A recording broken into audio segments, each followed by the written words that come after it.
Сонгуулийн иргэн тойронд үйл явцын талаар хэвлэлийн баг хурлаа эхэлж байна. За цаг нар бага учраас бид шууд ноцтой зөрчил дутагдлуудыг дурдаад явъя.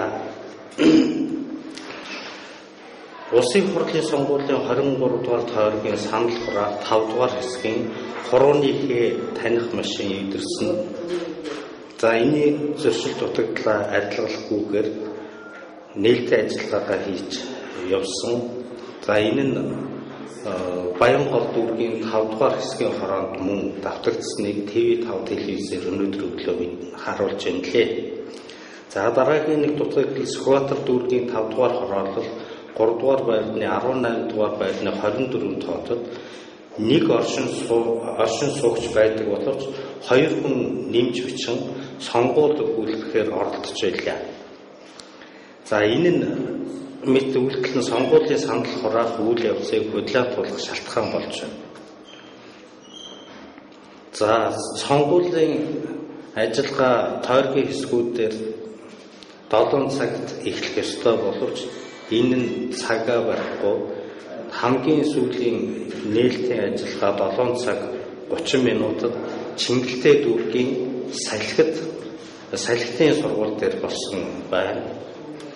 За Эрдэнэт буюу Орхон аймгийн 15-13 дугаар хэсгийн хороон дээр шөнийн 22-оос 0 цагийн хооронд хурууны хээний кодыг тайлцгаад төгжих програмыг хийлгүү хонуулсан байна.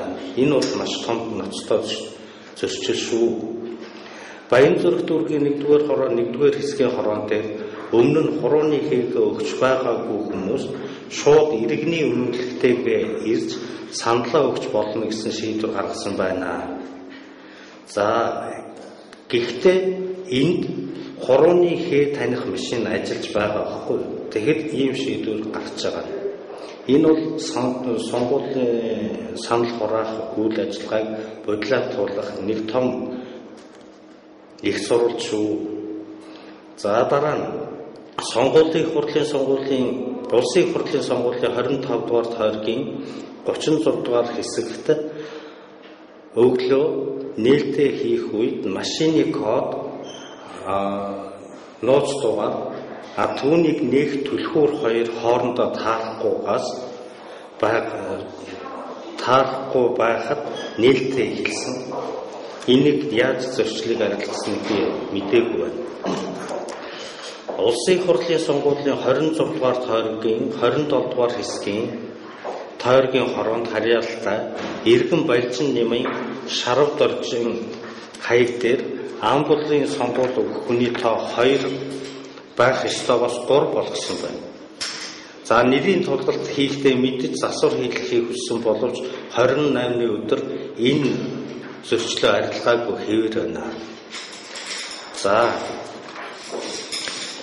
маш ноцтой зөрчлийн нэг өнөөдөр байна. Сонгон хайрхан дүүргийн буюу улсын хурлын сонгуулийн 26 дугаар тойргийн хороон дээр санал авах хуудасны ард талын буюу нийслэлийн иргэдийн төлөөлөгчдийн хурлын санал авах тал дээр Монгол Ардын хувьсгалт нам, Монгол үндэсний ардчилсан намын шударга ёс эвслийн нэр дэвшигчийн нэрийн оронд өөр хүний нэр бичигдэж манай нэр дэвшигч бие даагчийн тэр байран дээр бичигдсэн байна.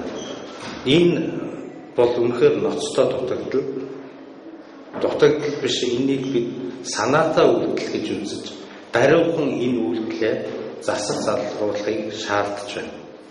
За энэ зөрчил Булган аймаг дээр мөн давтагдлаа. За дөнгөж сая Дархан уул аймагаас бидэнд мэдээлэл өглөө. Бүхэл бүтэн Дархан уул аймгийн Малчин гэдэг багийн засаг дарга нь амьдарсаар байхад тэр хүн нь тэр хаягн дээр байхгүй болцоод цоош нь 2 санал өгч буюу иргэн бүрсэгдээд ороод ирсэн байна.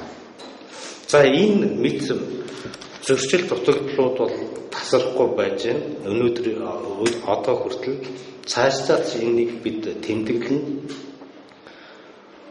бид энэ асуудлыг сонгуулийн ерөнхий хороо, нийслэлийн сонгуулийн хороо, цагдаагийн ерөнхий газар, тагнуулын ерөнхий газарт мэдээлсээр цаашдын зөрчил дутагдлыг ч мэдээлсээр байх болно. Энэ мэд зөрчил дутагдлыг нэн баруун арилгаж шуурхай алдаага засан зохион байгуулалтын ажлаа хийгээч гэж шударга ёсоо эвслээс шаардж байна. Дараагийн бидний мэдээлэл 18 цаг 30 минутаас.